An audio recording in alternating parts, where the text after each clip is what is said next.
क्या हाल है आप सभी के। उम्मीद है आप ठीक ठाक होंगे, मस्त होंगे, बढ़िया होंगे। मेरे नन्हे मुन्ने प्यारे बच्चों, आ जाइए, आगे बढ़ते हैं। जल्दी से आ जाइए। रणधीर कुमार, सर्वेश जी, निखिल यादव, विशाल दास, मुकेश कुमार, तूफान कुमार, बहुत बढ़िया भाई, अजीत कुमार, मेरे प्यारे बच्चों, आप सभी को नमस्कार, आप सभी का साधुवाद है, धन्यवाद इस सेशन में। आइए मेरे बच्चे, देखो यार दोस्त, हम ट्रायंगल सीख रहे थे तो ट्रायंगल में ही आगे बढ़ते हैं कि अगर किसी त्रिभुज में ट्रायंगल का पेरीमीटर दे रखा हो। पेरीमीटर जानते हो ना, एक शब्द होता है जिसे हम कहते हैं परिमाप। परिमाप का मतलब होता है सारी भुजाओं का जोड़। अगर किसी त्रिभुज में उसकी सारी भुजाओं का जोड़ दे रखा हो, पेरीमीटर दे रखा हो, और फिर आपसे पूछे कि बताओ कितनी नंबर ऑफ ट्रायंगल पॉसिबल है, कितनी त्रिभुजें संभव है, तो इसको कैसे तैयार करते हैं उस पर चर्चा करते हैं। जैसे यही सवाल है, कहता है ऐसे कितने पूर्णांक भुजा वाले त्रिभुज संभव हैं जिनके परिमाप 13 सेंटीमीटर है। कहता है ऐसे कितने पूर्णांक भुजा वाले त्रिभुज संभव है जिनके परिमाप 13 सेंटीमीटर है। देखो यार दोस्त, कॉन्सेप्ट सिखा रहा हूं, पहले कॉन्सेप्ट को एक्सप्लेन करूंगा, फिर कहानी आगे। मान लीजिए मेरे प्यारे बच्चों, ये कोई ट्रायंगल है और ये इस ट्रायंगल की सबसे बड़ी भुजा ए, बी और सी दो छोटी भुजाएं। आपने कहा ओके रिपोर्ट है सर, बी और सी दो छोटी भुजाएं, ए सबसे बड़ी भुजा है। तो मेरे प्यारे बच्चों, मैं इस बात से तो शायद अच्छे से वाकिफ हूँ ही कि भाई बी और सी का जो जोड़ है वो हर हाल में ए से बड़ा होगा, तभी त्रिभुज बनेगा, नहीं तो नहीं बनेगा। आपका मतलब सर, मतलब ये था कि किन्हीं भी दो छोटी भुजाओं को पकड़े तो उनका जब जोड़ करें तो तीसरी भुजा से बढ़ाना चाहिए। किन्हीं भी दो भुजाओं का जोड़ हमें हर हाल में तीसरी भुजा से बढ़ाना चाहिए, तब तो वो त्रिभुज है, नहीं तो नहीं। ठीक है साहब। अब मेरे बच्चे, अगर मैं ए इधर भी अपनी तरफ से जोड़ दूं, ए इधर भी अपनी तरफ से जोड़ दूं, तो कोई गुनाह तो नहीं कर रहा? नहीं। तो मेरे प्यारे बच्चों, ये क्या हो गया? तो ये हो गया ए प्लस बी प्लस ए, और ये क्या हो गया साहब? 2a। सब ध्यान से देखोगे तो ये है क्या? ये त्रिभुज का परिमाप ही तो है। किसी त्रिभुज की सारी भुजाओं का जोड़ ही तो पेरीमीटर कहलाता है। आपने कहा ओके। तो मेरे प्यारे बच्चों, ये अगर पेरीमीटर है तो इसे मैं पी नाम से डिनोट कर रहा हूँ। त्रिभुज की सभी भुजाओं के जोड़ को मैं सवालों में अब आगे से पी नाम से डिनोट करूंगा। तो पेरीमीटर हर हाल में ए का डबल होगा, बिल्कुल। यानी सबसे बड़ी भुजा ली उसका डबल होगा, उसके डबल से बड़ा होगा। अगर मैं दोनों साइड 2 से भाग दे दूं तो स्टिल मैं ये कह दूंगा, 2 से भाग दूंगा तो कट जाएगा ना यार। क्या कह दूंगा मैं? ये कह दूंगा कि किसी त्रिभुज की जो सबसे बड़ी भुजा होगी ना, किसी त्रिभुज की जो सबसे बड़ी भुजा होगी, वो हर हाल में हमेशा ही उसके पेरीमीटर के आधे से छोटी होगी। किसी त्रिभुज की जो सबसे बड़ी भुजा होगी, मेरे प्यारे बच्चों, फिर से कनपट्टा खोल के सुनना, किसी त्रिभुज की जो सबसे बड़ी भुजा होगी वो हर हाल में उसके पेरीमीटर के आधे से छोटी होगी, पेरीमीटर के आधे से छोटी होगी। अगर मैं आपको ये कह रहा हूं कि भाई इस ट्रायंगल का पेरीमीटर 10 सेंटीमीटर है, तो इसकी जो सबसे बड़ी भुजा है वो क्या क्या हो सकती है? तो आप सबसे पहले ये कहोगे कि सर, जो सबसे बड़ी भुजा है ना, वो हर हाल में छोटी होगी किससे? इसके पेरीमीटर के आधे से। यानी ए की वैल्यू हर हाल में 5 से छोटी होगी। क्या होगी इस पर थोड़ी देर में चर्चा कर रहे हैं, अभी सिर्फ इतनी बात पे फोकस करें। अगर साइडों की लेंथ इंटीजर है तो ए की वैल्यू हर हाल में मेरे बच्चे 5 से छोटी होगी, बिल्कुल ठीक है। मैं अगली बात फिर दोहराता हूं। अगर मैं ये कहूं कि किसी ट्रायंगल की का पेरीमीटर 25 सेंटीमीटर है और उसकी सबसे बड़ी साइड जो है वो ए है, तो ए की सबसे बड़ी लार्जेस्ट इंटीजर पॉसिबल साइड बताओ। लार्जेस्ट, अभी क्या करवा रहे तुम? लार्जेस्ट, लार्जेस्ट माने सबसे बड़ी, लार्जेस्ट इंटीजर पॉसिबल साइड, सबसे बड़ी पूर्णांक संभव भुजाएं ज्ञात करिए क्या होगी। सबसे बड़ी पूर्णांक संभव भुजाएं ज्ञात करिए क्या होगी। तो आप कहेंगे कि सर ये बात तो तय है कि ए की वैल्यू हर हाल में छोटी होगी पेरीमीटर का आधा, जो कि पेरीमीटर है 25/2। 25/2 का मतलब ए की वैल्यू हर हाल में 12.5 से छोटी होगी। और सर 12.5 से जस्ट छोटा इंटीजर कौन सा है? तो आप कहेंगे सर सबसे छोटा इंटीजर होगा 12। इसका मतलब ए की जो सबसे बड़ी वैल्यू संभव होगी वो क्या होगी? 12। 13 कहां से होगी बेटा? 12.5 से छोटी लेनी और इंटीजर लेनी है। मुकेश कुमार 13 नहीं हो सकती। हाँ है ना? किसी भी भाई को यहाँ पर कोई दिक्कत हो, आपत्ति तो मुझे खुल के बताएं, otherwise tata bye bye, Rahul Gandhi वाला। ये बात आपको पल्ले पड़ गई? तो अब अगला कॉन्सेप्ट समझा रहा हूँ इस सवाल को लेकर। मान लेता हूं मेरे प्यारे बच्चों, इस ट्रायंगल की जो सबसे बड़ी साइड है वो ए है, उसके बाद अगली भुजा बी है, उससे अगली भुजा सी। फिर शॉर्टकट समझूंगा, डिटेल पहले समझा देता हूं। कह रहा है कितने पूर्णांक भुजा वाले त्रिभुज संभव है जिनके परिमाप 13 है। तो देखो मेरे बेटा, पेरीमीटर 13 है तो जो सबसे बड़ी भुजा होगी वो हर हाल में 13 के आधे से छोटी होगी, एंड 13 का आधा होता है 6.5, तो 6.5 से छोटा होना चाहिए। यहाँ तो दे रखा है पूर्णांक, ना दे रखा हो तब भी पूर्णांक लेना है, क्योंकि मैंने बताया था कि अगर इंटीजर नहीं लोगे तो फिर तो डेसिमल में तो इन्फिनाइट वैल्यू बन जाएगी, that are not the part of your question. So my dear student, make it very much sure that you have to take the value of the side. मतलब छोड़ो मैं क्या बोल रहा हूँ, इंग्लिश मुझे नहीं आ रहा, बस मतलब ये समझो कि 13 की आधी से छोटी होगी तो 6.5 से छोटी होगी, यानी ए की जो वैल्यू होगी वो 6 से छोटी, 6 लेनी होगी, 6 से छोटी, मतलब ए की वैल्यू 6.5 से छोटी लेनी होगी इंटीग्रल साइड। तो मैं आपसे कहूं कि यार ए की सबसे लार्जेस्ट वैल्यू बता दो क्या होगी, तो आप कहेंगे सर सबसे बड़ी वैल्यू 6 होगी, 6 के अलावा उससे बड़ी कोई वैल्यू नहीं हो सकती। ठीक है जी। सर सिर्फ 6 ही होगी? नहीं, मैंने कहा कि 6 सबसे बड़ी होगी, 6 से छोटी भी हो सकती है, इसमें कोई दो राय नहीं। 5 भी हो सकती है, 4 भी हो सकती है, 3 भी हो सकती है, 2 भी हो सकती है, 1 भी हो सकती है, वो लेट्स से केस चेक करते हैं। अभी के लिए इतनी बड़ी बात कि अगर सबसे बड़ी भुजा 6 है तो सबसे बड़ी भुजा आगे लिखो, फिर उससे छोटी, फिर उससे छोटी, नियम ही बना लेना। तो भाई जो अगली भुजा है वो क्या हो सकती है? सर 6 भी तो ले सकते हैं, ले सकते हैं, 6 6 12, और मुझे पेरीमीटर क्या चाहिए? 13। तो तीसरी भुजा क्या लेनी होगी? 1। 6 6 12 और 1 13, बिल्कुल ठीक है सर, ट्रायंगल पॉसिबल है। और अगर सर 6 ही ले लूं मैं तो यहाँ 5 भी लिया जा सकता है, तो 6 5 11 2 13, ये भी संभव है, बिल्कुल ठीक है सर। अगर मैं यहाँ 6 ही ले लूं तो यहाँ मैं 4 ले लूं, यहाँ मैं 3 ले लूं, संभव है, बिल्कुल संभव है। सर अगले केस में मैं यहाँ 6 ले लूं, यहाँ 3 ले लूं, यहाँ 4 ले लूं, नहीं ये गलत है। क्यों गलत है? क्योंकि बताया सबसे बड़ा आगे, फिर उससे छोटा, फिर उससे छोटा, तो ये 4 3 से छोटा नहीं बड़ा है, इसलिए ये वाला केस काटना होगा आपको। तो यानी यहाँ पे कितने केस संभव हुए मेरे भाई? 3 केस संभव है। पक्की बात है। अब आते हैं 5 पे कि भाई अगर मैं सबसे बड़ी भुजा 5 ले लूं तो अगली भुजा मुझे क्या लेनी होगी? 6 ले सकता हूं? नहीं ले सकता सर। क्यों? क्योंकि ए सबसे बड़ी तो उसे छोटी टेकनी होगी, तो 5 ले सकता हूं, इससे बड़ी नहीं जाती। 5 5 10 और 3 13, क्योंकि मुझे परिमाप 13 लाना है। अगला इसे मैं 5 ले लूं तो इसे मैं 4 ले सकता हूं? बिल्कुल ले सकता हूं। तो सर 5 और 4 9, तो ये 4 हो गई। अगले में सर मैं इसे 5 ले लूं, इसे 3 ले लूं, 5 3 8 और 5 13 ढक्कन, नहीं तो गलत बता रहा। क्यों गलत बता रहा? क्योंकि ए सबसे बड़ी, फिर बी, फिर सी, तो बी इससे बड़ी नहीं है, इसलिए ऑप्शन काटो। अब आ जाइए आगे। अगर मैं 4 ले लेता हूं तो अगली भुजा क्या लेनी होगी? ज्यादा से ज्यादा मैं क्या ले सकता हूँ? 4, क्योंकि ये वाली साइड इसके बराबर हो सकती है बट इससे बड़ी नहीं हो सकती। 4 4 8, बचा कितना? 5। क्या ये केस संभव है? नहीं है सर। क्यों? क्योंकि मैंने कहा सबसे बड़ी भुजा आगे लिखो, फिर छोटी, फिर छोटी। तो 4 4 8 और 5 13, तो ये तो संभव ही नहीं है, तो ये केस तो बनेगा ही नहीं। ऐसे 3 वाला भी नहीं बनेगा। अगर ये 3 लोगे तो ये मैक्सिमम 3 लोगे, तो 3 3 6 ये लेनी होगी 7, ये तो संभव ही नहीं है, क्योंकि बड़ी होनी चाहिए आगे। तो मेरे भाई कितनी त्रिभुजें संभव बनी? 1 2 3 4 5, तो कुल मिला के 5 त्रिभुजें यहां संभव है। अगर परिमाप 13 है तो कितनी त्रिभुजें संभव है मेरे भाई? 5 त्रिभुजें बन रही है। एक बार आंख बंद करके, आंख खोल के इसको ध्यान से समझो। ऐसे ही मेरे भाई मैं एक और एग्जांपल ले लेता हूं। ऐसे कितने त्रिभुज संभव है जिनका परिमाप होता तथा सभी भुजाएं पूर्णांक है? तो सबसे पहला नियम आपने ये लिखना है, ए इज ग्रेटर देन और equal to B is greater than और इक्वल टू सी। भाई ये बताया, अब ज्यादा टाइम खराब करने की जरूरत है नहीं, कि ए की जो वैल्यू है वो 14 से छोटी होगी, 14 का आधे से छोटी, यानी 7 से छोटी होगी। अगर ए की वैल्यू 7 से छोटी होगी, पता है ना कि भाई पेरीमीटर से के आधे से छोटी होगी, तो इस फंडे को अगर समझोगे तो 7 मतलब 14 का आधा 7, 7 से छोटी होगी, 7 से छोटी क्या हो सकती है? 6, यानी सबसे बड़ी भुजा आप 6 ही ले सकते हो। अब 6 के कितने केस संभव है मुझको नहीं पता, है ना। इसके बाद फिर आप 5 के केस ट्राई करोगे, कितने बन रहे होंगे, फिर 4 के ट्राई करोगे, फिर 3 कैसे करोगे ट्राई। तो आओ बनाते हैं जुगाड़। अगर मैं सबसे बड़ी भुजा 6 ले लूँ तो अगली मुझे 6 ही लेनी पड़ेगी, क्योंकि 6 से बड़ी जानी, तो 6 6 12, बचा कितना? 2, क्योंकि मुझे जोड़ 14 लाना है पेरीमीटर। अगला मैं यहाँ 5 ले लूँ तो 6 5 11 और 3 14। अगला मैं 4 ले लूँ, 4 ले 6 4 10 4 14। अगली बार मैं 3 ले लूँ तो 6 3 9 और 5, ये तो गलत हो जाएगा, क्योंकि ये बड़ा आ गया, काटा मारो, ये भी नहीं बनेगा। अब आ जाओ 5 पे। अगर मैं 5 ले रहा हूँ मेरे भाई तो अगला मैं 5 ही ले सकता हूँ, बड़े से बड़ा, 5 5 10 और 4 14। अगला मैं 5 ले रहा हूँ, अगला मैं 4 ले लूँ तो 5 4 9 और ये 5, गड़ गड़ गड़ गड़ गड़ गड़बड़ हो जाएगी। एक ही केस संभव, हाँ है ना। अब 5 के बाद मैं क्या ले सकता हूँ? 4 ले सकता हूँ। अगर मेरे भाई मैं इसे 4 ले लूंगा तो नेचुरली इसे अधिकतम मुझे 4 ही लेना पड़ेगा, बिल्कुल ठीक है। 4 4 8, तो अगला मुझे 6 लेना पड़ेगा, तो गलत हो गया। तो मेरे भाई यहाँ कितनी त्रिभुजें संभव हुई? 1 2 3 4, केवल और केवल मेरे प्यारे बच्चों 4 ही ट्रायंगल इस तरीके से पॉसिबल है, अदरवाइज है ही नहीं, हाँ है ना। जिस भाई को पल्ले नहीं पड़ रहा उसको 100 ट्रिक बता करा रहा हूँ, 100 ट्रिक से वो आजाद है, आराम से कर लेगा। लेकिन अभी 100 ट्रिक से ही पेपर में सवाल निकल जाएगा, लेकिन मैं फिर से अपनी बात दोहरा दूं कि पेपर में इस पे सवाल आया है, अभी वो 100 ट्रिक से निकल गया, लेकिन अगर कुछ घुमाए फिराएगा तो नहीं निकलेगा। देखिए मेरे बच्चे, अगर आपको पेरीमीटर पी दिया हुआ है, ध्यान देना, मैं पेरीमीटर को क्या नाम दे रहा हूं? पी। दोबारा मत पूछना पी क्या है। पी जो है मेरे प्यारे बच्चों क्या है? पेरीमीटर। अगर पी मेरा पेरीमीटर है और अगर पी इवन नंबर है, सम संख्या है, पी इवन नंबर है, सम संख्या है, तो पी स्क्वायर बटे 48 नंबर ऑफ ट्रायंगल पॉसिबल हो जाएंगे। अगर पी ओड है, विषम है, पी विषम है, पी ओड नंबर है, विषम है, अगर पी मेरे प्यारे बच्चों ओड नंबर है, तो भैया p प्लस 3 का स्क्वायर करके बटे 48 से भाग दोगे तो इतनी नंबर ऑफ ट्रायंगल पॉसिबल है। इवन है तो ये आंसर, ओड है p तो ये वाला आंसर। दूसरी बात, हम हमेशा ही नियरेस्ट इंटीजर लेंगे, इसमें नजदीकी पूर्णांक लेंगे। उत्तर में हमेशा क्या लेना? नजदीकी पूर्णांक। मतलब ये कि जैसे मान लीजिए मैंने आपको आंसर दिया 4.6, मैंने लिखा 4.5, 4.3, 4.2, 4.8, 4.9, तो इनके नियरेस्ट इंटीजर बताइए क्या होगा? बताइए भाई। देखिए मेरे भाई, अब बड़े ध्यान से मेरी बात समझिए। नियरेस्ट इंटीजर जब भी उठाएंगे तो बीच वाला टुकड़ा यानी 4.5 जो है, इससे आगे की वैल्यू लेनी शुरू करनी, और इससे पीछे अगर कुछ है तो पीछे की वैल्यू लेनी शुरू करनी। जैसे 4.6 5 लेंगे, 4.5 को भी 5 ही लेंगे, 4.3 को 4 लेंगे, इसे 4 लेंगे, इसे 5 लेंगे, इसे 5 लेंगे। इसमें कंफ्यूजन नहीं होना चाहिए। 4.5 से आगे बढ़ना है, 4.5 से पीछे है तो फिर आपको पीछे चले जाना, ठीक है जी, गड़बड़ नहीं होनी चाहिए। पहला सवाल ट्रिक से करते हैं। पेरीमीटर क्या देखा है मेरे बच्चे? 13। अब पेरीमीटर अगर 13 है तो ट्रिक सिखाए हैं कि अगर पी ओड नंबर है तो ट्रिक हो जाएगी p प्लस 3 का स्क्वायर, p प्लस 3 का स्क्वायर बटे 48। तो यहां लिखेंगे p प्लस 3 का स्क्वायर बटे 48, इतने नंबर ऑफ ट्रायंगल पॉसिबल होंगे। p की वैल्यू क्या? 13, 13 में 3 जोड़ा 16, 16 का वर्ग मतलब 16 गुना 16 बटे 48। भाई 16 3 48, 16 बटे 3 को क्या लिखेंगे सर? अबे जो आंसर है वही लिखा जा रहा है पहले, तो 3 5 15, एक बचा 3 3 9, 5.33। इसके नजदीकी नियरेस्ट इंटीजर क्या होगा? 5। इसका मतलब इसमें 5 ट्रायंगल संभव है। इसमें मेरे भाई कितनी त्रिभुजें संभव है? 5 त्रिभुजें संभव, हाँ है ना। यहाँ क्या है मेरे प्यारे बच्चों? इवन नंबर है, तो इवन है अगर पेरीमीटर तो पी स्क्वायर बटे 48 डायरेक्ट आंसर है।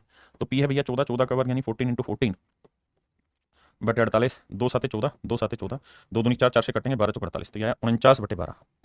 आप समझते हैं? 12 चौक 48, 4 सही 1 बटे 12, ये बहुत छोटी वैल्यू है तो आंसर आएगा 4। इसके नियरेस्ट इंटीजर 4 बैठेगा। Option A is your right answer. हाँ जी बताओ बाबू।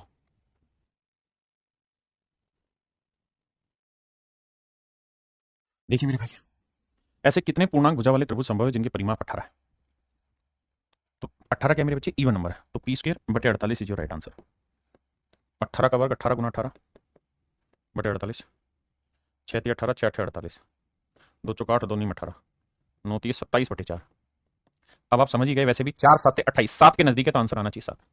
भाई 4 6 24, 6.75 लिखेंगे तो नजदीक क्या है 7। तो कितनी नंबर ऑफ ट्रायंगल पॉसिबल है? 7। 21 देखिए मेरे बच्चे, 21 क्या है साहब? 21 है ओड नंबर, तो आंसर होगा p+3 का होल स्क्वायर बटे 48। मेरे बच्चे 21 में 3 जोड़ा 24, 24 का वर्ग 24 गुना 24 बटे 48।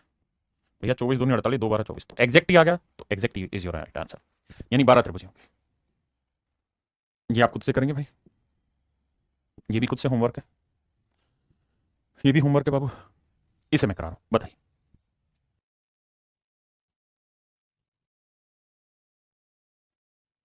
देखिए यार, कुछ चीजें हैं जो ध्यान देने वाली है। करेक्ट ट्रायंगल का पेरीमीटर 13 है, द टू शॉर्टर साइड,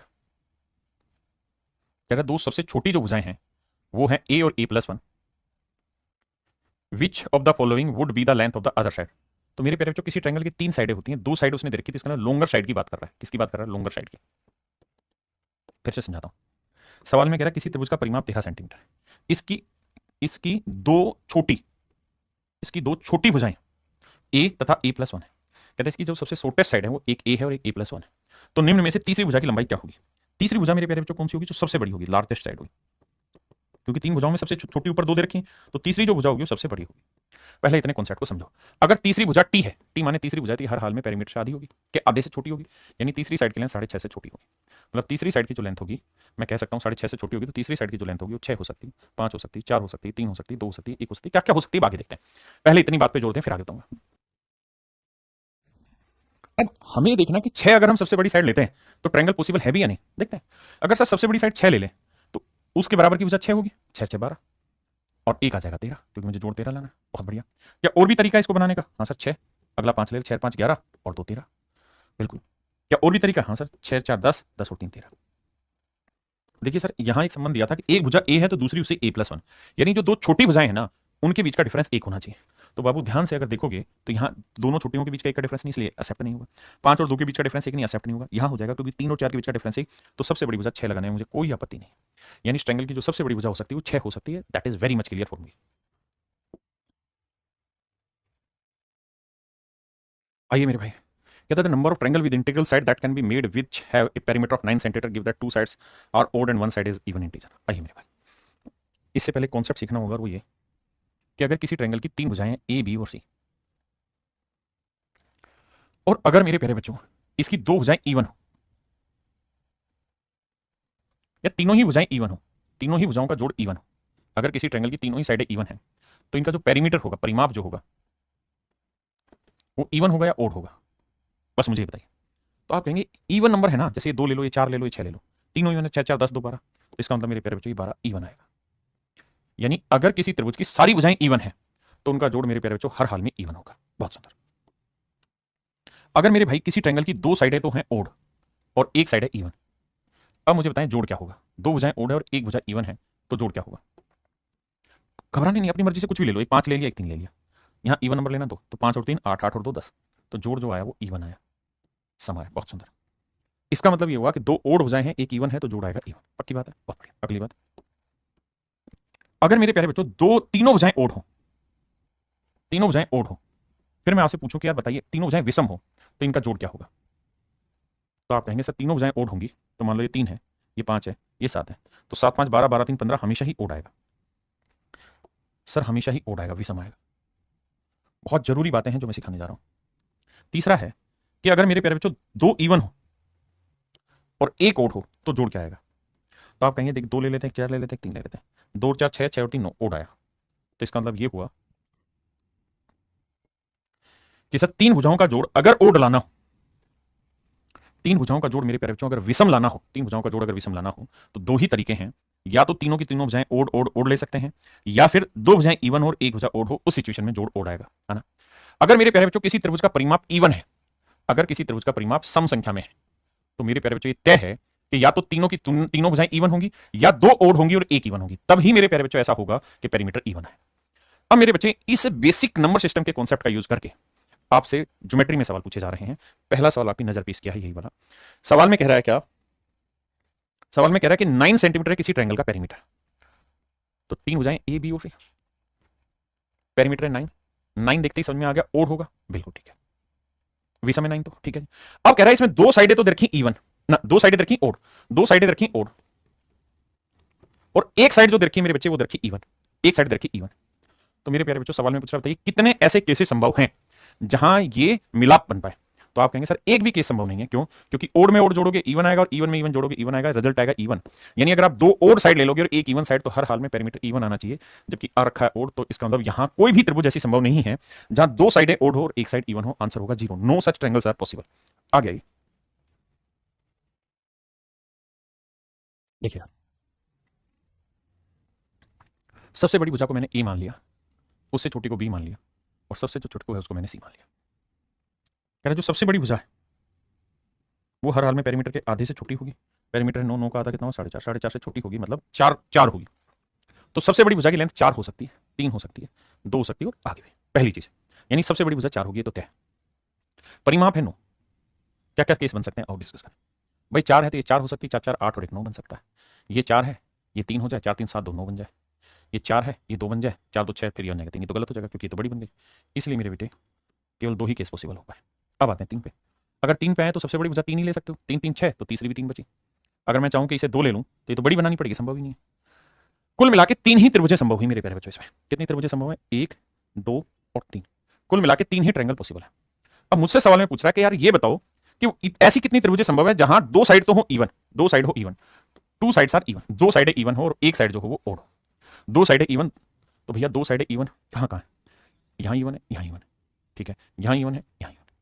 दो साइडें इवन हो और एक साइड मेरे प्यारे बच्चों क्या हो? ओड। तो दो साइडें इवन है, एक साइड ओड है, दो साइडें इवन है, एक साइड ओड है। तो मेरे प्यारे बच्चों तो कितनी त्रिभुजें बनी? तो मेरे प्यारे बच्चों इसके आंसर कितने हुए? 2। आंसर कितना हुआ जी? 2। जल्दी से बताइए। अब आते हैं अगले तरीके पे, इसी सवाल को कैसे टैकल किया जाए। तो इसी सवाल को तरीका यह करने का कि सबसे पहले number of triangle find out करो, number of triangle find out करो, नंबर ऑफ ट्रायंगल पॉसिबल, कि भैया कितनी त्रिभुजें संभव है। तो मेरे प्यारे बच्चों आंसर है कितनी त्रिभुजें संभव है, इसका आंसर ये है कि पेरीमीटर ले लो। पेरीमीटर कितना है? 9 सेंटीमीटर। 9 क्या है? इवन है कि ओड है? ओड है। तो सर p + 3 का होल स्क्वायर बटे 48। तो 9 में 3 जोड़ा 12, 12 का वर्ग यानी 12 × 12 बटे 48, 12 चौक 48, 4 3 12। यानी सबसे पहली कहानी तो ये सेट हुई कि सर 3 ही त्रिभुजें संभव है। कितनी त्रिभुजें संभव है? 3 त्रिभुजें संभव। अब अगर मैं समझदार हूं तो मुझे ये पता है कि इसमें 3 ही त्रिभुजें संभव। मैं एक बात ये भी जानता हूं कि भैया तीनों भुजाओं का जो जोड़ है a + b + c जो है वो 9, दैट इज माई पेरीमीटर। ये मेरा परिमाप है। और परिमाप मेरा क्या है? ओड है या इवन है? सर ओड है। और ओड पेरीमीटर आने के 2 ही केसेस हैं। ओड पेरीमीटर लाने के 2 ही केसेस हैं, या तो सारी की सारी साइडें ओड हो या दो साइडें इवन हो और एक ओड हो। आपने कहा ठीक है, या तो सारी की सारी साइडें मेरे प्यारे बच्चों क्या हो? ओड हो, या तो सारी की सारी साइडें ओड हो, या तो सारी की सारी साइडें ओड हो, या फिर दो साइडें इवन हो और एक साइड ओड हो। केवल यही 2 परिस्थितियां हैं।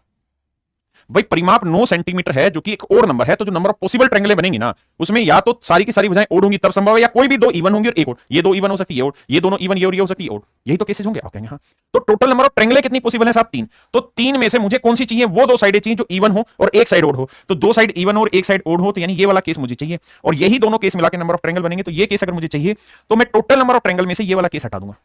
अब हमारा पेरीमीटर क्या है? 9। तो देखो 9 को 3 बराबर संख्याओं में बांटो, जो तीनों की मतलब 9 को 3 ओड नंबर में बांटो, बढ़ सकता है। तो सर 3 3 3 हो सकता है। तो यानी एक ही केस बना तो एक केस घटा देंगे, तो 2 मेरा राइट आंसर है। ये जिनको समझ आया जाए बहुत बढ़िया। ये पेपर का क्वेश्चन भी नहीं है, पेपर का लेवल पीछे तक का था, और मेरी जिम्मेदारी का आपको 1-2 स्टेप ऊपर की बातें मैं बता के चलो। ठीक है जी, अगले पे आते हैं। देखो यार 11 सेंटीमीटर भुजाएं ना, 11 सेंटीमीटर परिमाप है, तो हमें एक बात तो पता है कि जो सबसे बड़ी भुजा होगी ए होगी, वो बी फिर सी। तो 11 का आधा करेंगे तो मेरे भाई आएगा 5.5। यानी तय है कि ए की जो सबसे मतलब ट्रायंगल की जो सबसे बड़ी साइड है वो 5 हो सकती है। अब 5 में हो सकता है बड़े सारे केस बने यार, फिर 4 में बनाने होंगे, 3 में बनाने होंगे, ऐसे दुनिया भर के केसेस बनाते चलना। अब एक बात बताना सोच समझ के कि भैया जोड़ चाहिए मुझे 11, बिल्कुल ठीक है। ये 5 हो सकती है, 5 5 10 और 1 11, 5 4 9 और 2 11, 5 3 8 और 3 11। इसके अलावा तो केस नहीं बनना। नहीं, अगर ये 4 है तो ये मैक्सिमम 4 ही ले सकते हो, तो 4 4 8 और 3 11, बिल्कुल। 4 है तो 3 तो ले लोगे, ठीक है, 4 3 7 यहाँ 4, ये गलत हो जाएगा क्योंकि ये सबसे बड़ी फिर उससे छोटी फिर उससे छोटी। ये केस नहीं है। यहां भी संभव नहीं क्योंकि 3 है तो 3 3 3 4 5, ये बड़ा हो जाएगा, ये भी नहीं। यानी कुल मिला के मेरे प्यारे बच्चों 4 ही त्रिभुजें संभव है, 4 ही त्रिभुजें संभव है। अब मुझसे कहा कि भैया 2 इवन होनी चाहिए, 2 sides are even and 1 sides are odd. 2 side even होनी चाहिए, तो 2 साइड इवन कहां कहां है? ये भी इवन, ये भी इवन, ये भी इवन, ये भी इवन। तो केवल 2 ही केस ऐसे बनेंगे जहां 2 साइड इवन और 1 साइड ओड हो, यानी option B is your right answer. Option B is your right answer मेरे प्यारे बच्चों, ऑप्शन बी आपका करेक्ट आंसर। हाँ है ना? आपने कहा ठीक है। अब दूसरा तरीका सर, दूसरा तरीका ये कि आप सबसे पहले number of triangle find out कर लें, नंबर ऑफ पॉसिबल ट्रायंगल। तो सर क्या तरीका था? अगर ओड नंबर है तो p + 3 का स्क्वायर बटे 48। अब भैया पेरीमीटर है 11, 11 में 3 जोड़ोगे तो आएगा 14, 14 का वर्ग यानी 14 × 14 बटे 48, 2 7 14, 2 7 14, 12, 49 बटे 12, 12 × 48 यानी 4 है। यानी 4 त्रिभुजें कुल मिला के संभव है। नियरेस्ट इंटीजर लेना है ना मेरे बच्चे, तो 4 त्रिभुजें संभव, मामला सेट है जी। अब मेरे पास 2 तरीके सवाल को आगे निपटाने के लिए। क्या तरीके हैं साहब? मैं एक तरीका तो ये उड़ा सकता हूं सवाल में, देखिए थोड़ा दिमाग तो आपको दौड़ाना होगा, बिना दिमाग के तो चर्चा चलेगी ही नहीं। मुझे ये बात पता है कि पेरीमीटर जो है वो है ओड नंबर, विषम है। परिमाप क्या है जी? विषम है। विषम तभी आ सकता है जब या तो सारी भुजाएं ओड हो या फिर कोई 2 इवन हो और एक ओड हो, तो भी जमा करेंगे तो ओड आएगा। मेरे प्यारे बच्चों मुझे ये केस निकालना है। मेरे को टोटल नंबर ऑफ ट्रायंगल दोनों केसों से कुल मिला के कितनी बनेगी वो पता है, 4। अगर 4 में से मैं ये वाला केस हटा दूं, माइनस कर दूंगा निकाल के, तो ये वाला केस बच जाएगा। आप कहेंगे हाँ। अब भैया मुझे पता था 11 है तो सबसे बड़ी साइड जो होगी वो 5 होगी, तो नेचुरल है 5 के बाद ओड नंबर मैं 5 ले सकता हूं, 5 5 10 और 11। अगर मैं 5 ले रहा हूं आगे और इसे मैं 4 ले लूं तो ये तो गलत है, क्योंकि मुझे तो ओड चाहिए सारे, गलत है ये तो नहीं जाएगा। 3 ले लूं, 5 3 8 और 3 11, ये भी ठीक है। 5 3 8 और 3 11, ये केस भी संभव है। मेरी बात ध्यान से सुना, गलत नहीं जाना भाई, मुझे 3 ओड चाहिए थे, सबसे बड़ी वजह 5 थी, तो 5 5 10 और 11, 5 3 8 और 3 11, बिल्कुल ठीक है। अब मैं आता हूं 4 पे, 4 पे तो ले ही नहीं सकता क्योंकि मुझे तो सारी ओड चाहिए, बिल्कुल ठीक है। अब मैं आता हूं 3 पे, अगर बाबू मैं 3 ले लूंगा तो मैक्सिमम ये भी 3 जा सकती है, ये भी 3, तो 3 3 6 3 9, मेरा तो जोड़ी 11 आना था, तो मैं गलत उठा रहा हूं। तो इसका मतलब 2 ही त्रिभुजें मेरे पास ऐसी हैं मेरे बेटे जिनमें तीनों भुजाएं ओड है। आपने कहा हाँ, तो वो 2 त्रिभुजें अगर मैं इसमें से घटा दूंगा तो मेरा आंसर आ जाएगा मेरे प्यारे बच्चों 2। My answer would be 2।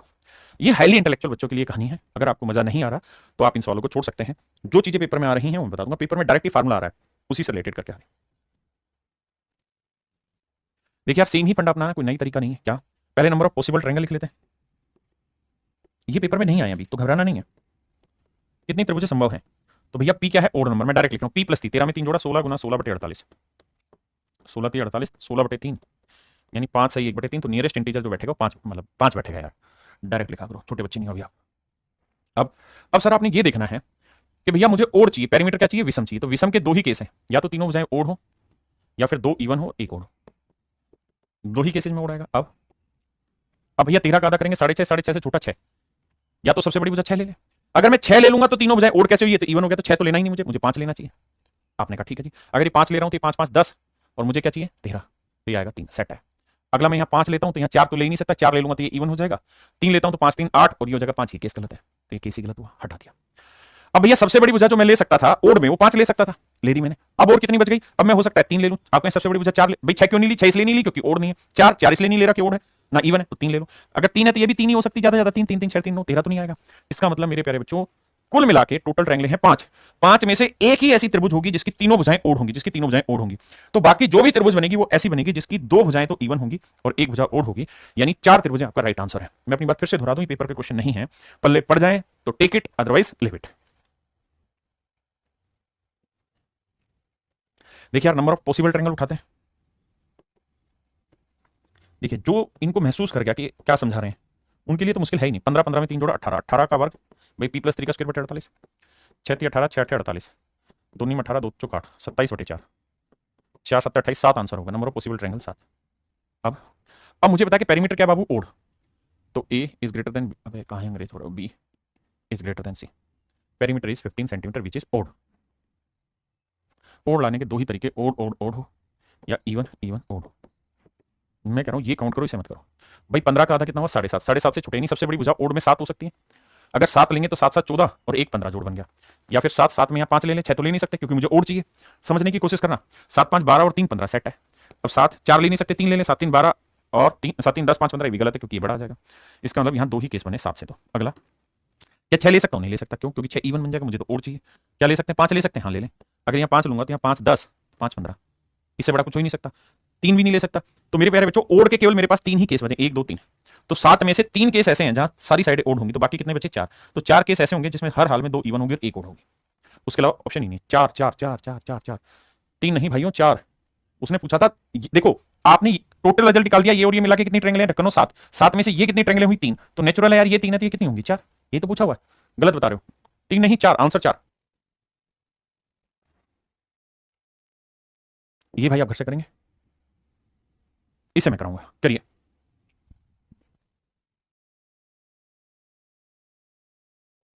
देखिए भाई, कह रहा है 2 साइडें इवन है और एक साइड ओड है, तो हर हाल में इसका जोड़ ओड आएगा, इवन तो आएगा ही नहीं। जबकि सवाल में कह रहा है कि पेरीमीटर है 10 सेंटीमीटर, तो ये तो इवन है, तो इसका अंदर ऐसी कोई भी ट्रायंगल पॉसिबल नहीं है। इसका आंसर डी होगा कि no such triangles are possible where 2 sides are even and 1 sides are odd and the sum of the whole side that means perimeter would be 10। That's not possible. ये संभव है क्योंकि यहां 2 विषम है और 1 सम है। देखिए मेरे बच्चे, सबसे पहले तो नंबर ऑफ पॉसिबल ट्रायंगल ढूंढते हैं।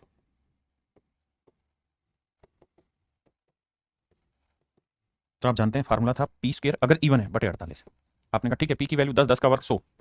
अबे मान जा भाई, बटे 48, 4 12 48, 4 25, 25 बटे 12 को लिखेंगे 12 दूनी 24, 2 से 1 बटे 12, यानी नंबर ऑफ ट्रायंगल पॉसिबल हुई 2। तो 2 ही त्रिभुजें संभव है, पहली बात तो ये, सीधी बात, नो बकवास। अब आगे आते हैं। अब मेरे प्यारे बच्चों, त्रिभुज की सभी भुजाओं का जो जोड़ है वो दे रखा है 10, जो कि इवन नंबर है। आपने कहा ओके, रिपोर्ट है। अब इवन कब आ सकता है? जब या तो तीनों इवन हो या फिर 2 ओड हो। थोड़ा नीचे लिखता हूं, 2 ओड और 1 इवन। आपने लिखा सेट है। 2 ही केसेस में इवन बनेगा, अदरवाइज हर हाल में मेरे प्यारे बच्चों ओड बनता है। 2 ही केसेस में इवन बनता है और ये दोनों ही केसेस मिला के टोटल नंबर ऑफ ट्रायंगल बनाते हैं and total number of triangles are 2। That's is very good. Now अब मेरे प्यारे बच्चों, 2 तीनों इवन हो या 2 ओड 1 इवन। अब सबसे बड़ी भुजा निकालने के लिए 10 का आधा 5, 5 से छोटी होनी चाहिए, यानी सबसे बड़ी भुजा पेरीमीटर से क्या आधे से छोटी, यानी 5 से छोटी। 5 से छोटी मतलब 4। 4 हो सकती है, बिल्कुल ठीक है। अगर ये 4 है तो ये 4 4 8, ये होगी तो 10। और भैया ये 4 है, ये 3, ये 3, ये तो सर ओड आ गया। मुझे तो चाहिए ये केस, ये तीनों इवन चाहिए, ठीक है। अगर सबसे बड़ी साइड 4 ले रहे हैं, अगर 2 ले लें तो 3 क्यों नहीं ले रहे? क्योंकि मुझे सारी इवन चाहिए। तो भैया अगर 2 ले लें तो सर 2 से बनेगा ही नहीं, क्योंकि 2 ही हो सकता है, मैक्सिमम 2, 6 ही बनेगा। तो कुल मिला के एक ही त्रिभुज है जिसमें सारी भुजाएं इवन हो, तो टोटल 2 केसेस में से एक केस हटा दोगे, so your answer would be 1। कि केवल और केवल एक ही ट्रायंगल ऐसी होगी जिसमें 2 साइडें ओड 1 इवन। भाई इन दोनों केसों का जोड़ नंबर ऑफ पॉसिबल ट्रायंगल, उसमें से तीनों इवन हटा दो, आ जाएगा। क्लियर?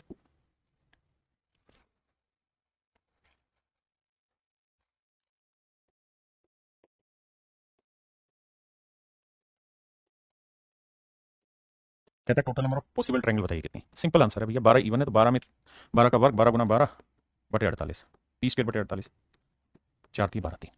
तो नंबर ऑफ पॉसिबल ट्रायंगल हुई 3। अब मेरे भाई मुझे ये पता है कि A is greater than B is greater than C, और पेरीमीटर जो है वो 12 है, दैट इज इवन। तो इवन आने के 2 ही केसेस होते हैं मेरे लाला, या तो तीनों इवन हो या 2 और 1 इवन हो। हमें वो केस पकड़ना है जिसमें तीनों इवन हो। तो 12 है तो भैया ए की वैल्यू क्या होगी? पेरीमीटर के आधे से छोटी। 12 का आधा 6, 6 से छोटी यानी 5, 5 इवन नंबर नहीं है। फिर सर उसके बाद इवन नंबर आता है 4। अगर 4 लें तो 4 4 8 और 4 12, बिल्कुल सेट है। 4 के बाद इवन नंबर आएगा 2, उससे संभव ही नहीं होगी ट्रायंगल बनना है। तो कितनी त्रिभुज बनी? एक ही त्रिभुज बनी, एक ही केस संभव हुआ। तो टोटल केस थे कितने? 3। 3 में से एक घटा देंगे तो 2, बाकी 2 ट्रायंगलें जो पॉसिबल होंगी वो ऐसी होंगी जिसमें 2 साइडें ओड और एक साइड इवन हो जाएंगे। आए ना मेरे भाई? ये मेरे प्यारे बच्चों आपका होमवर्क है, खुद से करना है। ये भी होमवर्क है, खुद से करना है, ठीक है। इसे मैं करा देता हूं। सबसे पहला काम, नंबर ऑफ पॉसिबल ट्रायंगल पकड़ लेते हैं। अगर नंबर ऑफ पॉसिबल ट्रायंगल उठा ले मेरे बच्चे, तो भैया 18 18 18 का वर्ग 18 गुना 18 बटे 48, भैया 6 3 18, 6 6 48, 2 चौका 8, 2 नीम 18, 27 बटे 4। तो नियरेस्ट इंटीजर आएगा 7। तो 7 त्रिभुजें संभव है। अब यार फालतू कोई दिमाग नहीं दौड़ाओ, आप ये समझो कि 3 भुजाओं का जोड़ इवन नंबर चाहिए। तो हमें वो केस देखना है जिसमें सारी साइडें इवन हो। तो 18 के आधे 9, 9 से छोटी चाहिए, तो 9 से छोटा इवन नंबर 8 हो सकता है, फिर 6 हो सकता है, फिर 4 हो सकता है, फिर 2 ऐसे। अब आइए, अगर 8 है तो मुझे जोड़ लेके आना है 18, ध्यान देना। तो ये 8 हो सकता है, 8 और 8 16 और 2 18, तीनों इवन है। फिर और सर एक केस ये बन सकता है कि 8, अब 8 से छोटा इवन नंबर क्या हुआ? 6, 8 से 14 और 4 18, ये भी ठीक है। फिर 6 से छोटा इवन नंबर 4, 8 4 12, ये गलत हो जाएगा क्योंकि बड़ी साइड आ गई। अब आइए अगले पे, 8 से छोटा इवन नंबर 6, अगर ये 6 है तो ये भी 6 हो सकता है, ये भी 6, 6 6 12 6 18 सेट बैठ रहा है। अगर ये 6 है, इसे 4 ले लूं तो 6 4 10 8, गलत हो जाएगा, काटा। इससे नीचे जाओगे तो 4 पे बनेगा ही नहीं, 4 4 4 पे। तो कुल मिला के मेरे बच्चे 3 ही केस ऐसे हैं जिसमें तीनों साइडें इवन है, 3 केस बने। तो 7 में से 3 केस घटा दोगे तो मेरे प्यारे बच्चों आपका आंसर आ जाएगा 4। आंसर क्या आ जाएगा मेरे भाई? 4। देखिए यार, अगर मेरे बच्चे सवाल में आपको पेरीमीटर दे रखा हो, देखिए यार जो भी मैं ये चीज़ें करा रहा हूँ ये वो हैं जो पेपर में आई नहीं है। लेकिन पेपर में पहले बिल्कुल कुछ भी नहीं आता था, लेकिन अब बहुत कुछ आने लग गया। तो जब बहुत कुछ आने लग गया तो हमारी जिम्मेदारी कि हम सीख के चलें चीज़ों को, 2 कदम आगे बढ़ के चलें। और मैं ये सारी तैयारी करा रहा हूँ फॉर्मेशन ऑफ ट्रायंगल में जो शुरुआत के हिस्से थे ना, जो बिल्कुल बेसिक बेसिक सवाल थे वो तो थे मेरे बच्चे एसएससी के लिए, बिल्कुल नॉर्मल नॉर्मल एग्जाम के लिए। लेकिन अगर आप सीजीएल मींस की तैयारी कर रहे हैं, क्योंकि ये बैच प्री मींस दोनों चीज़ों के लिए, या सीडीएस की तैयारी कर रहे हैं, तो अब जो ये चीज़ें चल रही हैं उसी का हिस्सा है। तो मेरे प्यारे बच्चों, अगर पेरीमीटर ट्रायंगल का दे रखा हो और अगर आपसे पूछे number of scale and triangle बताइए, स्केल एंड ट्रायंगल का मतलब होता है विषम बाहु त्रिभुज।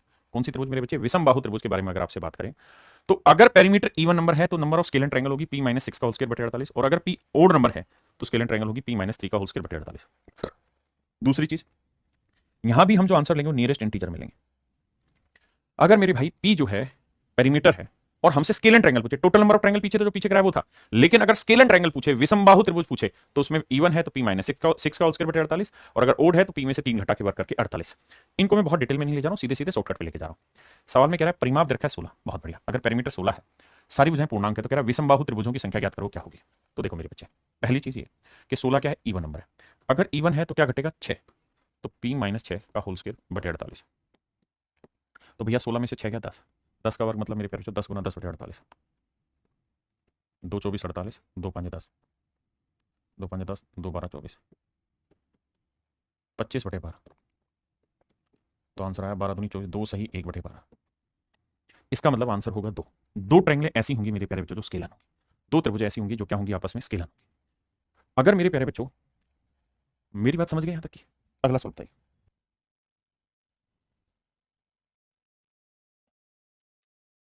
मेरे बच्चों पेरीमीटर है 19, 19 क्या है? ओड नंबर है। ओड नंबर है तो फार्मूला हो जाएगा number of scale and triangle का p-3 का होल स्क्वायर। पेरीमीटर 19, 19 में 3 गया 16, 16 16, 16 3 48। तो मेरे बच्चे आंसर आया 16 बटे 3, 5 सही 1 बटे 3। नंबर ऑफ पॉसिबल ट्रायंगल जो होंगी मेरे बच्चे कितनी होगी? 5।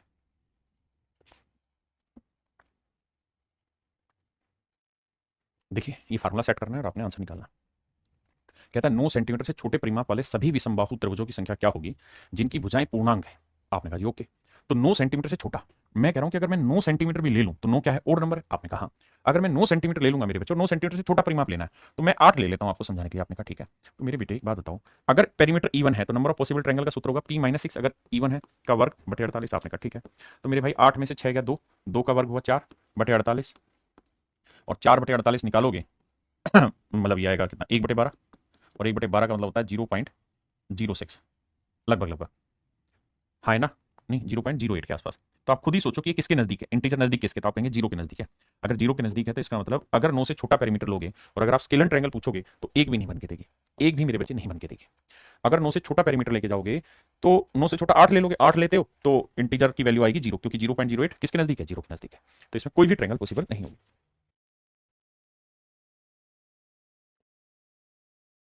देखिए मेरे बच्चे, सवाल में कह रहा है the number of isosceles and equilateral triangle with integral sides that can be made which have a perimeter 45 centimetre. कहते हैं एक संधिबाहु समबाहु त्रिभुज है जिसका परिमाप 45 सेंटीमीटर है, पेरीमीटर है 45 सेंटीमीटर। देखिए यार, दो चीजें मैंने आपको सिखाई हैं। सबसे पहले आपको सिखाया मैंने नंबर ऑफ पॉसिबल ट्रायंगल, कि भाई त्रिभुजें कितनी संभावित है, और दूसरा मैंने सिखाया number of possible scale and triangle. दो चीजें सिखा के दोनों को ध्यान से समझना। स्केल एंड ट्रायंगल,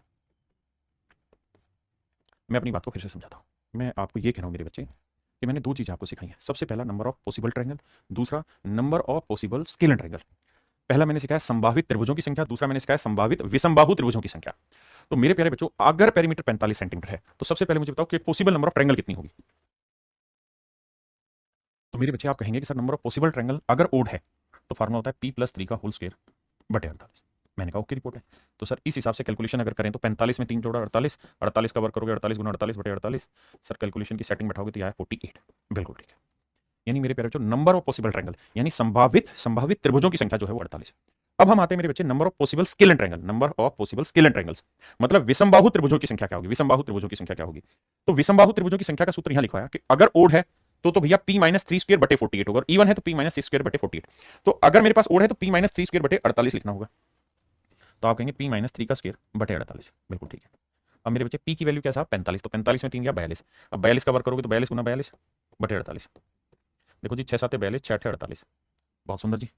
अब बाबू 2 से काटोगे 4, 2 21 42, 7 एकम 7, 7 दूनी 14, 147 को 4 से भाग देंगे तो देखो यार 4 3 12, बचा कितना? तो 4 3 12, बचा कितना मेरे भाई? 2 4 7 28, यानी 37 के नजदीक आएगा। तो मेरे भाई 37 ट्रायंगलें ऐसी बनेंगी यहाँ पे, 37 त्रिभुजें ऐसी बनेंगी जो स्केलर ट्रायंगल होगी। ये बेसिक कैलकुलेशन है। अब मुझे एक बात का जवाब देना, मैं कह रहा हूं कि भैया टोटल ट्रायंगलें 48 बन रही हैं, आपने कहा ओके रिपोर्ट है। इसमें से 37 ट्रायंगलें ऐसी हैं जो स्केलर है, विषमबाहु हैं, ये भी ओके हैं। तो सर जो ये डिफरेंस निकल के आया कितना आया, 11। तो ये 11 जो डिफरेंस निकल के आया ये किस चीज का आया भाई, तो जो 11 डिफरेंस निकल के आया मेरे प्यारे बच्चों, ये आया है number of triangle that are not scalar. भाई टोटल ट्रायंगल में से आपने स्केलर हटा दी तो वो बची जो स्केलर नहीं है। और स्केलर कौन सी होती है, जिसके तीनों भुजाएं अलग अलग हैं। तो स्केलर नहीं होने वाली क्यों कौन सी होगी, जो या तो सारी भुजाएं बराबर होंगी वो भी स्केलर की कैटेगरी में नहीं आएगी, और जिसकी दो भुजाएं बराबर नहीं होंगी वो भी स्केलर। समद्विबाहु जिसकी दो भुजाएं बराबर है, दो भुजाएं बराबर है, स्केलर नहीं होगी। समबाहु जिसकी सारी भुजाएं बराबर है वो भी स्केलर नहीं होगी। तो मेरे बच्चे 48 में से 37 स्केलर है, तो बाकी जो 11 बची वो कौन सी है, जो स्केलर नहीं। तो यही मेरे प्यारे बच्चों मेरा राइट आंसर होगा।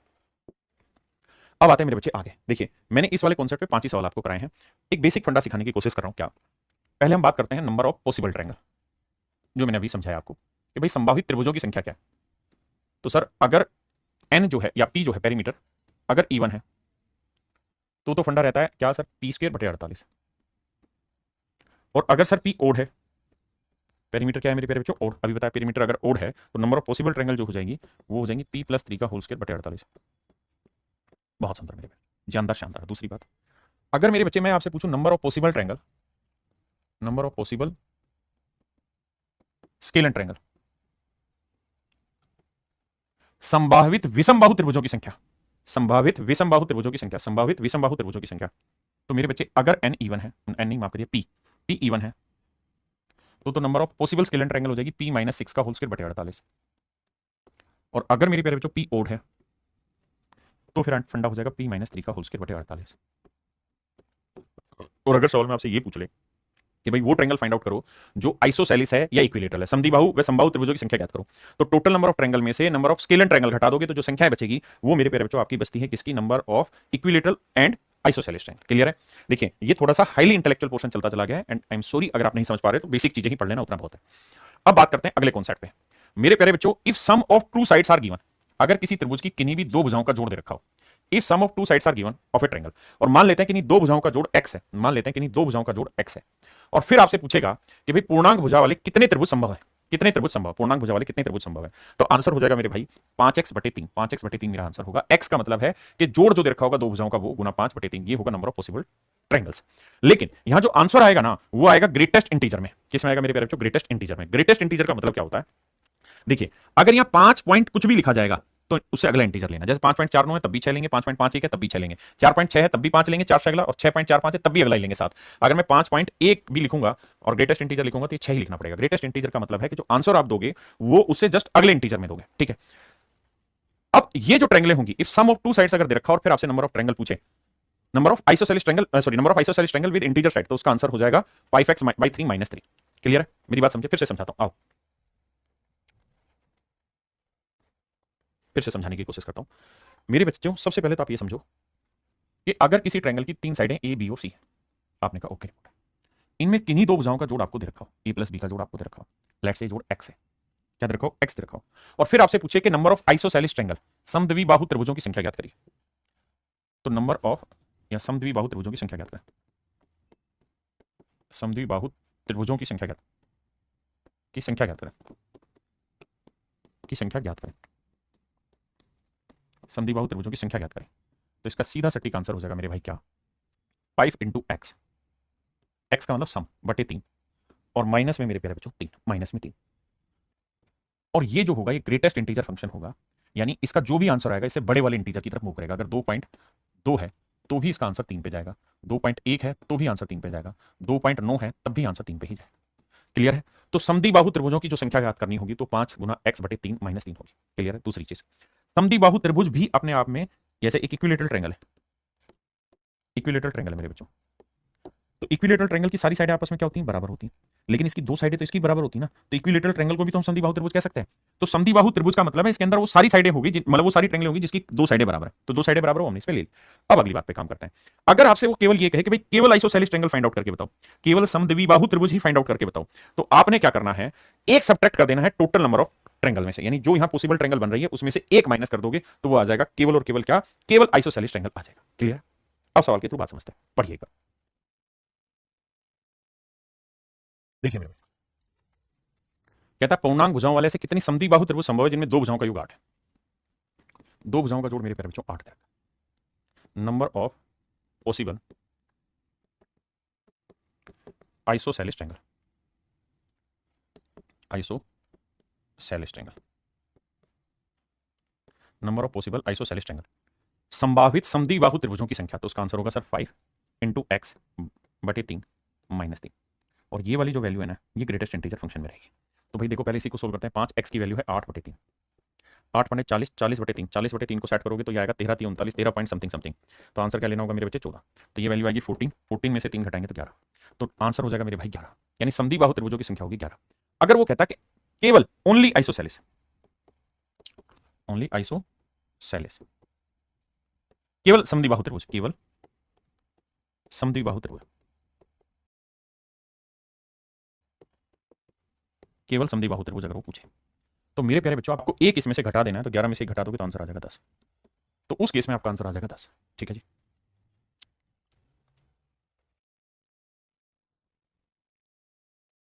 देखिए यार, दो तरीके, अगर आइसोसेलेस ट्रायंगल पूछ रहा है, समद्विबाहु त्रिभुज पूछ रहा है, तो मेरे बच्चे आंसर हो जाएगा 5 इंटू पेरीमीटर, दो भुजाओं का जोड़ कितना रखा है? 10 बटे 3 माइनस 3। तो मेरे बच्चे 5 50, 50 बटे 3 करोगे तो 16 दूनी 32, 16 3 48, 16 सही 2 बटे 3 यानी 16 पॉइंट समथिंग आया, तो आंसर लेंगे 17। और 17 में से 3 गया मेरे बच्चे 14, तो आंसर होगा 14। लेकिन अगर यहां पूछा होता ओनली आइसोसेलेस, केवल समद्विबाहु त्रिभुज, तो ये घटा के मेरे बच्चे आंसर आता 13। अब देखिए यार, फार्मूला लगाएंगे 5 इंटू एक्स बटे 3 माइनस 3। यहां जोड़ 3 कट गया, 4 5 20, 20 में 3 गया 17, मेरा डायरेक्ट आंसर। बताइए ये कर लोगे भाई? यहां से हाउ मेनी आइसोसेलेस ट्रायंगल,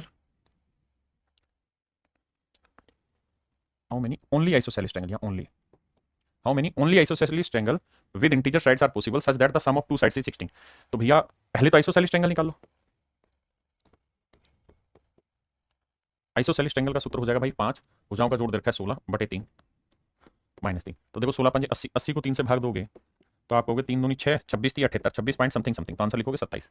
27 में 3 का मेरे प्यारे बच्चों आंसर आया 24।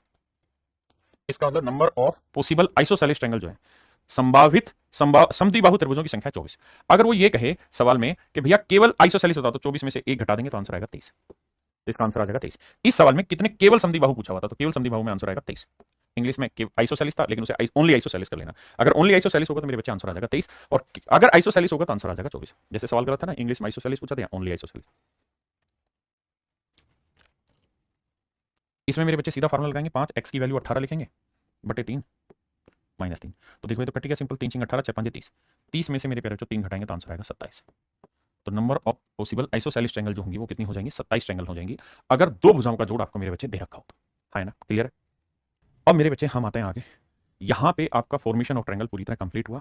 अब मेरे बच्चों हम अगले हिस्से पे बढ़ रहे हैं, that is internal angle bisector theorem, अंतः कोण द्विभाजन प्रमेय में। हिंदी में कहेंगे अंतः कोण द्विभाजक प्रमेय, अंतः कोण द्विभाजक प्रमेय, प्रमेय अंतः कोण द्विभाजक प्रमेय। देखिए मेरे बच्चे, internal angle bisector theorem proof कैसे करते हैं? प्रूफ करने के लिए आपको साइन फार्मूला इस्तेमाल करना पड़ेगा। कैसे? जैसे अगर मेरे प्यारे बच्चों ये वाला एंगल मैं अल्फा ले लूं तो नेचुरली ये वाला एंगल 180 माइनस अल्फा होगा। आप कहेंगे बिल्कुल ठीक है सर। अब एक बात बताना थोड़ी देर के लिए, क्या कि अगर मैं कहूं तुम साहसी देखा नहीं, कि भैया इस वाले ट्रायंगल में मैं आपसे पूछूं साइन थीटा बटे साइन अल्फा क्या होगा? साइन थीटा बटे साइन अल्फा क्या होगा?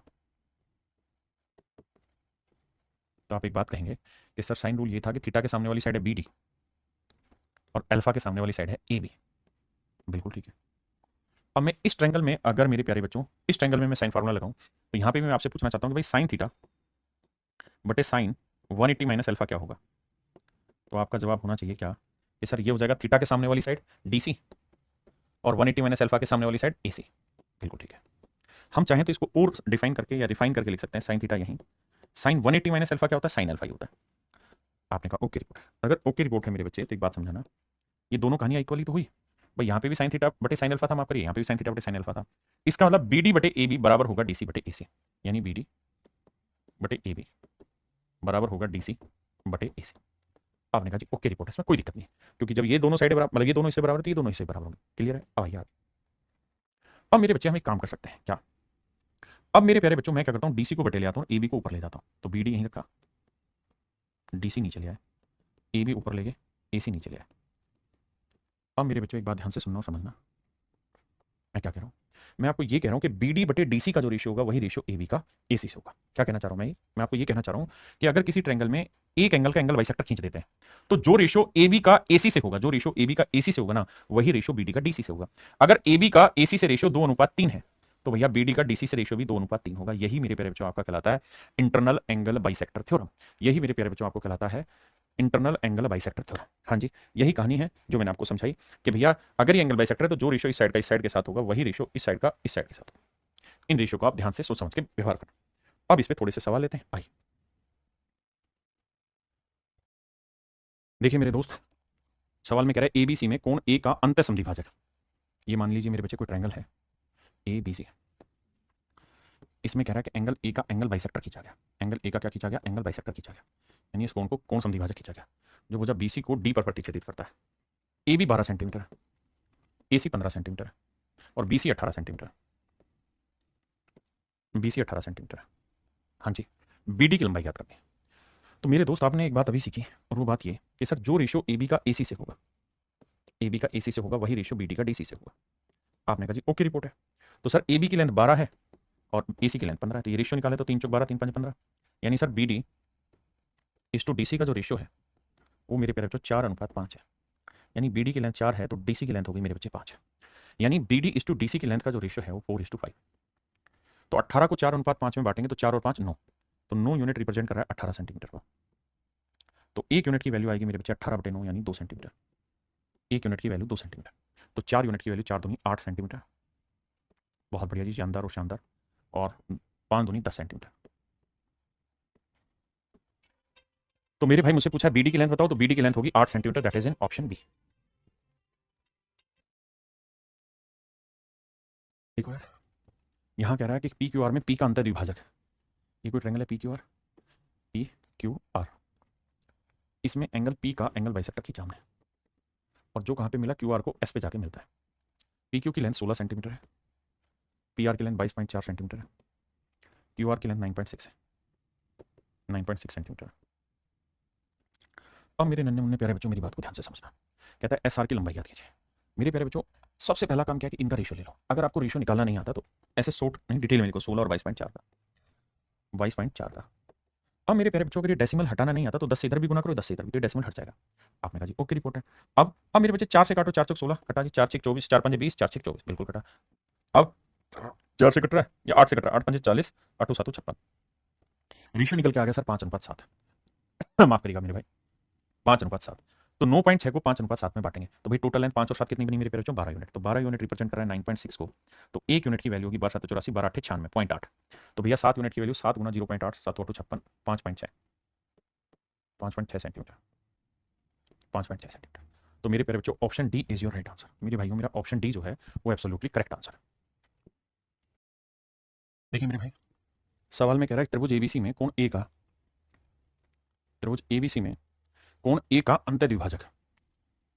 ये कोई ट्रायंगल है ABC,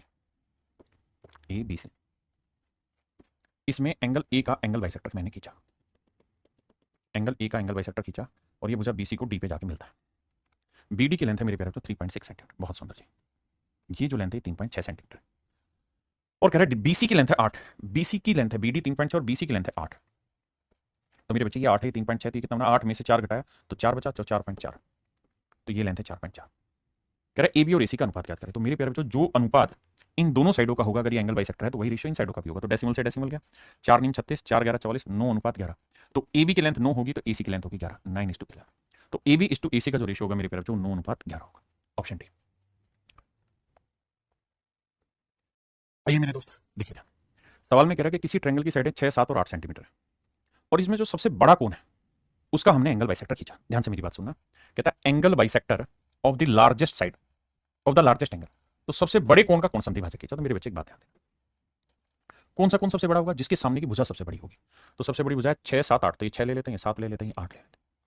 तो 8 सेंटीमीटर वाली भुजा सबसे बड़ी, तो उसके सामने वाला कोण भी सबसे बड़ा होगा।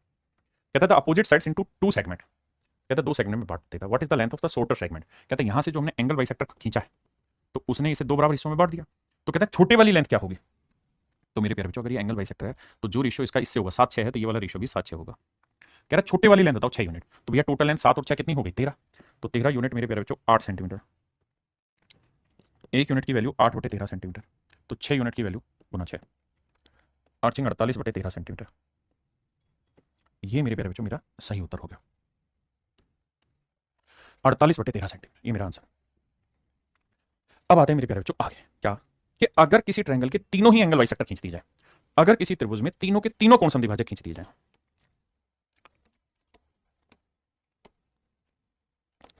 अगर किसी त्रिभुज में तीनों कोण समद्विभाजक खींच दिए जाए मेरे बच्चे, यानी ये वाला एंगल बाइसेक्टर भी खींच दे, ये वाला एंगल बाइसेक्टर भी खींच दे और इधर वाले एंगल का भी एंगल बाइसेक्टर खींच दे, अगर तीनों एंगल बाइसेक्टर खींच दिए जाए और मेरे प्यारे बच्चों लेट से वो इस पॉइंट पे आके मिलते हैं और इस पॉइंट का नाम है आई, तो अगर आपसे सवाल में ये पूछा जाए कि भाई ए आई इज टू आई डी का रेशियो बताइए, ए आई इज टू आई डी का रेशियो बताइए, तो ये रेशियो हो जाएगा मेरे बच्चे उसी तरीके जैसे वो क्या उसी का प्रूफ है, लेकिन आपको प्रूफ पे हर एक पे नहीं जाना, एक दो पकड़ना, उसके बाद आपको तो रिजल्ट ही कम आएंगे। तो मेरे भाई ए आई इज टू आई डी का रेशियो चाहिए, इसका सूत्र होगा ये पूरी साइड बटे ये पूरी साइड बटे में बीसी, तो A B plus A C बटे में बी डी, ए बी बटे ए सी बटे B C, B C B C B C माफ करिए बी सी, फिर से समझाता हूं, ए बी बटे ए सी ना सॉरी ए बी जमा ए सी बटे बी सी, यानी अगर ए आई इज टू आई डी पूछा है तो ए बी जमा ए सी बटे बी सी होगा। आपने कहा जी ओके रिपोर्ट। अब मेरे प्यारे बच्चों अगर मैं आपसे पूछूं C I is to I F, C I is to I F, तो एंगल सी के अगल बगल की साइड यानी ए सी और B C, A C plus B C, और बटे आएगी opposite side that is A B.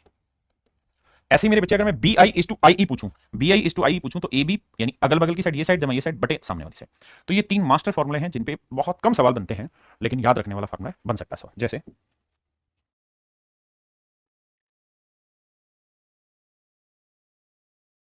पहले ये वाला करो फिर वो वाला समझाता हूं, पहले ये वाला सेकंड वाला क्वेश्चन करो।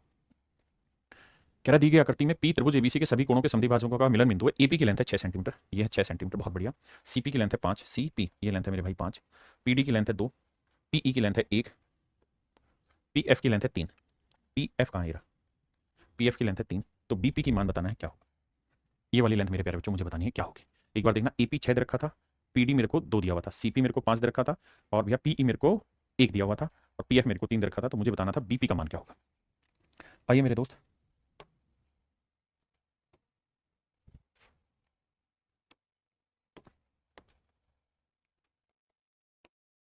देखिए ध्यान से, मैंने आपको ये बात समझाई कि भाई एपी बटे पीडी, एपी बटे पीडी, थोड़ा ध्यान देना, मैं इस साइड की लेंथ को सी मान ले रहा हूं, इस साइड की लेंथ को मैं ए मान ले रहा हूं समझाने के लिए और इस साइड की लेंथ को मेरे बच्चे में बी मान ले रहा हूं समझाने के लिए। आपने कहा जी ओके। तो मेरे प्यारे बच्चों अगर मैं आपसे पूछ रहा हूं एपी अपॉन पीडी तो आप कहेंगे सर ये साइड जमा ये साइड बटे ए, यानी बी जमा सी बटे ए, और मेरे प्यारे बच्चों एपी बटे पीडी का रेशियो क्या है 6 बटे 2, तो ये रेशियो है 6 बटे 2। आपने कहा जी ठीक है। अब आते हैं मेरे प्यारे बच्चों यहां पे सीपी बटे पी, सीपी सीपी बटे पी एफ क्या होगा जी, सीपी बटे पी एफ का रेशियो क्या होगा बी जमा ए या ए जमा बी, और बटे क्या आएगा मेरे प्यारे बच्चों सी। अब ध्यान देना सीपी की लेंथ कितनी रखी 5 और पी एफ की लेंथ कितनी रखी 3, तो यह आया 5 बटे 3, 5 बटे 3 बहुत बढ़िया। और मुझसे पूछा क्या हुआ है, मुझसे पूछा है एक्स बटे 1 यानी BP upon PE, BP upon PE, BP upon PE की लेंथ का रेशियो, तो ये एक होगा सी जमा ए बटे बी, सी जमा ए बटे बी, ये मुझसे पूछा हुआ। और बीपी की लेंथ मेरे प्यारे बच्चों दे रखी एक्स और पीई की लेंथ है 1, तो बराबर सी जमा ए बटे बी। पहले एक बार इतनी चीजों को रिलेट करें मेरे प्यारे बच्चों, एक फार्मूला एक और थ्योरम होती है जिसे हम कहते हैं मास पॉइंट ज्योमेट्री थ्योरम, वो भी एक्सप्लेन करूंगा बट पहले इसे समझिए।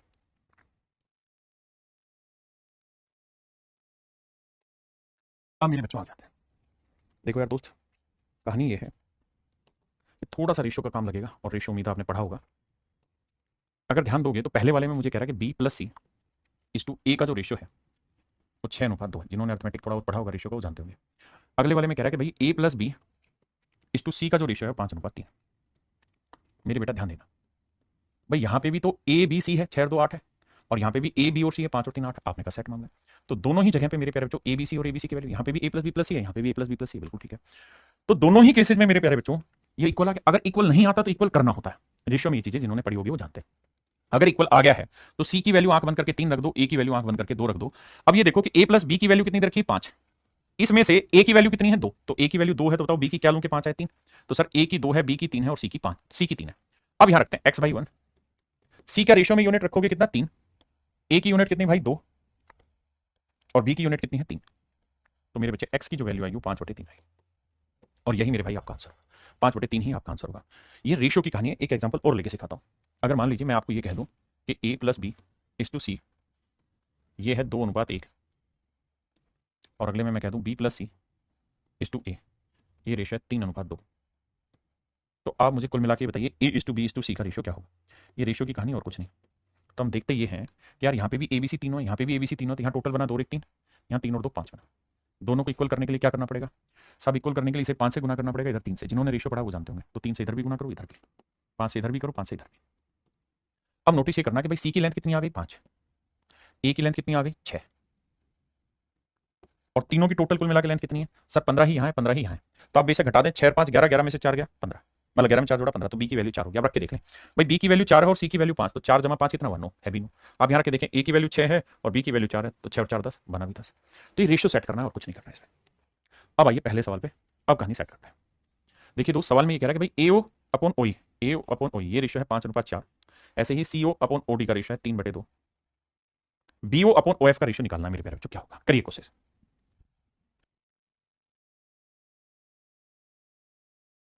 देखिए मेरे भाई, इस कहानी को समझिए।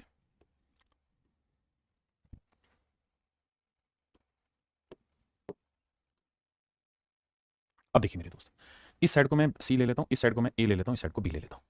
अगर मैं ये रेशियो लिखूंगा 5/4, तो ये रेशियो क्या होगा, C/A/B, C/A/B। बिल्कुल ठीक है। अब मेरे बच्चे में ये वाला एंगल बाइसेक्टर लेता हूं 3/2, तो 3/2 लिखूंगा, तो ये वाली साइड A है, ये वाली साइड B, तो A/B/C। आपने कहा मामला सेट है। मुझे चाहिए क्या, मुझे चाहिए BO/OF का रेशियो, BO/OF का रेशियो चाहिए। क्या होगा साहब, ये होगा BO/OF का रेशियो, ये वाली साइड जमा ये वाली साइड, यानी B/C/A वाली साइड। अब कैसे करें, अब ध्यान देना, ये है मेरे बच्चे 3 और 2 5, ये है 5 और 4 9। मैंने आपको कहा था ये भी A B और C तीनों की कुल मिला के वैल्यू यहाँ 5 और 4 9 बनी। यहां देखोगे तो A B C की टोटल वैल्यू 3 और 2 5 बनी। दोनों को इक्वल करना होगा। इक्वल कैसे करें सर, इधर 5 से गुना करो, इधर 9 से करो, तो इधर सबको 9 से करो और इधर सबको मेरे भाई 5 से करो।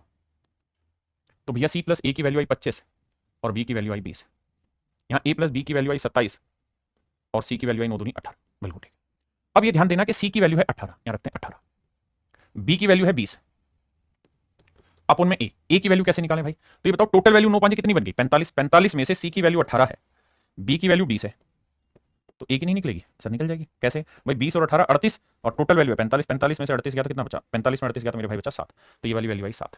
तो BO/OF की जो वैल्यू है वो आएगी 38/7, and that is my dear student is your right answer.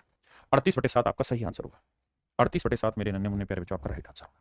Option C is your right answer. बताओ भैया।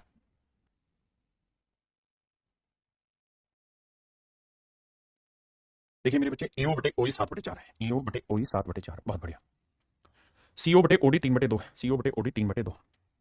हमसे पूछ रहा है BO/OF की वैल्यू बताइए क्या होगी। देखते हैं मेरे भाई कैसे सेटिंग बैठाएं सवाल की कि आपको पल्ले पड़ जाए।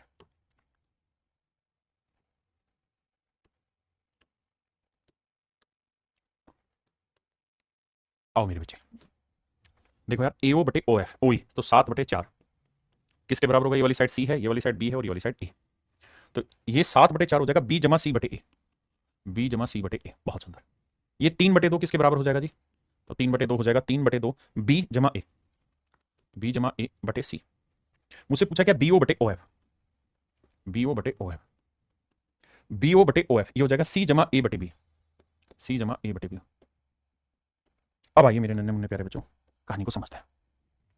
भाई यहां देखें तो 7 और 4 11 बना, यहां देखें तो 3 और 2 5, बराबर करने के लिए इधर 5 से गुना और इधर 11 से। तो भैया 5 से करोगे तो 5 7 35, 5 चौक 20, 5 चौक 20, यानी B+C की वैल्यू 35 आई, तो A की वैल्यू आई 20। यहां गुना करना पड़ेगा 11 से, इधर भी, तो B+C की वैल्यू 35, तो C की वैल्यू 22 आई। तो मेरे भाई C की वैल्यू 22 है तो A की वैल्यू 20 है। C की वैल्यू 22 है मेरे प्यारे बच्चों, तो A की वैल्यु है 20। बहुत बढ़िया। टोटल वैल्यू कितनी है जी 55, तो 55 में से आप ये देखो 20 और 22 घटा देंगे तो 42 घटा देंगे, तो 42 घटाएंगे बचेगा कितना 13/13। तो जो आंसर आएगा वो आएगा 42/13। ये मेरे प्यारे बच्चों मेरा सही आंसर होगा 42/13, and that is in option A. ये एक्सट्रीम लेवल के क्वेश्चन है, आते नहीं है, फिर भी मैंने आपको बताया कि किस तरह से सवाल पूछेगा, तो आपको कैसे सेटिंग बैठानी होती है। आज के लिए मेरे प्यारे बच्चों इतना ही रखते हैं। थैंक यू आप सभी का, कल फिर मिलते हैं। Have a nice day to everyone. Thank you.